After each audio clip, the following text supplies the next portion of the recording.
BPL এর আকর্ষণ বাড়াতে কনসার্ট করে খুব বেশি লাভ নেই, বরং মাঠের খেলায় আরো বেশি বিনিয়োগ করলে দেশের ক্রিকেটের উন্নতি হবে। এই মন্তব্য তারকা ক্রিকেটার তামিম ইকবালের। বিপিএল শুরুর আগে ফ্র্যাঞ্চাইজিগুলোর অনুশীলনের ছবি নিতে বাধা দিতে কালো পর্দায় মাঠ ঘিরে দিয়েছে বিসিবি। তামিম ইকবাল এই সিদ্ধান্তে খুশি হলেও বোর্ড পরিচালক নাজমুল আবেদিন ফাহিম এই বিষয়ে অন্ধকারেই আছেন। সোমবার শুরু হচ্ছে বিপিএল এর মাঠের লড়াই। মনির হোসেন খানের রিপোর্ট।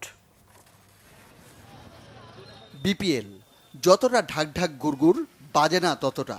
উদ্বোধনী অনুষ্ঠান, মিউজিক ফেস্ট আর বাইরের সাজসজ্জায় মনোযোগ আকর্ষণের চেষ্টা, অথচ মাঠের ক্রিকেটে লবডঙ্কা। মানহীন ক্রিকেটে চাকচিক্য নেই, উইকেট আর খেলার মান নিয়ে প্রতিবারই থাকে বিস্তর অভিযোগ। নতুন যুগের সূচনায় এবার সেই ধারা থেকে বেরিয়ে আসার অঙ্গীকার বিসিবির। দর্শকদের আগ্রহ বাড়াতে 3 ভেন্যুতেই বিসিবি করেছে নানান আয়োজন। আসলে কি বদলাবে চিত্র? খোদ আশাবাদী নন জাতীয় দলের তারকা ক্রিকেটার তামিম ইকবাল। বিপিএলকে সফল করতে বাইরের চাকচিক্য বাদ দিয়ে ক্রিকেটে ইনভেস্ট করার পরামর্শ তার। আমার কাছে মনে হয় অন্যরকম বিপিএল যদি আমাদের করতে হয়, we need to invest on cricket. That is the most important thing. We need to invest on the tournament, not on concerts or anything else. So ক্রিকেটে যদি ইনভেস্ট করি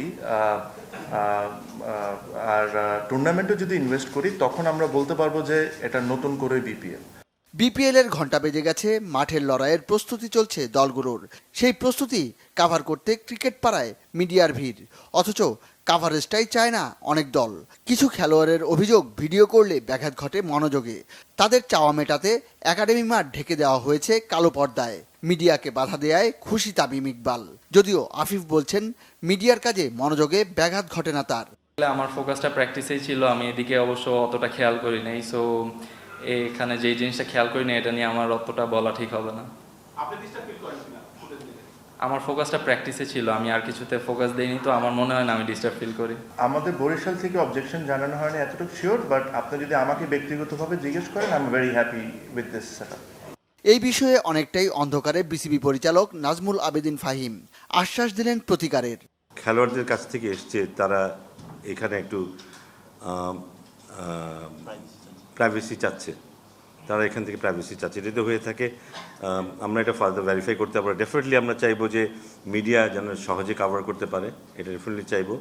বাট আমি জানি না, এটা আরও ডিটেলে আমি হয়তো যাওয়ার চেষ্টা করবো এবং দেখবো যে এটা কী অবস্থা হচ্ছে, এবং যদি মনে করি এটা ওপেন করে দেওয়া উচিত, তাহলে ডেফিনেটলি আমরা এটা ওপেন করে দেবো। উদ্বোধনী ম্যাচে দুপুর 1:30টায় ডিফেন্ডিং চ্যাম্পিয়ন ফরচুন বরিশালের মুখোমুখি হবে দুর্বার রাজশাহী। দিনের দ্বিতীয় ম্যাচ সন্ধ্যা 6:30টায় ঢাকা ক্যাপিটালসের প্রতিপক্ষ রংপুর রাইডার্স। মনির হোসেন খান, বাংলা ভিশন, ঢাকা।